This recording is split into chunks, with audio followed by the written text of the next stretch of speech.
Maestro, buti nandito ho kayo. May i-report ho kami. Sandali. Parating na sila. Sino po sila? Mga tol!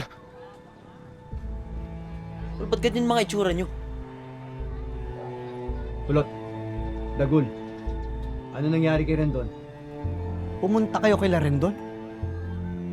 Ano kaya ba kayo hindi nakasunod kanina? Anong ginawa nyo? Akala kasi ni Kulot nandun si Matos eh. Kulot. Anong ginawa mo kay Rendon? Maestro, wala naman po ginawa si Kulot. Iniwanan na namin siya doon sa hideout niya.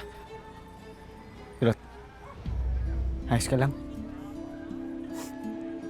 Inamin na rin doon na siya nagpapatay sa mga magulang ko. Pati sa tatay mo, Dilat. Si Mang Kaloy. Alam mo ulit, matagal na natin kutob yan. Ngayon lang kinumpirma ni Rendon, pero anong ginawa mo? Kahit naman na sinabi na ni Rendon yung totoo, wala naman ako magagawa eh. Pwede niya bawiin, pwede niyang i-deny yun.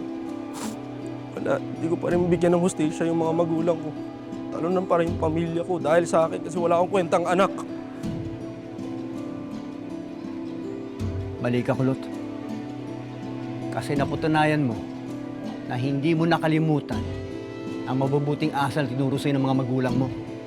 Pinigyan mo silang karangalan. Pinakita mo na isa kang mabuting tao. Natitiyak ko, nakatingin sila sa langit, ang mga magulang mo. Pinagmamalaki ka.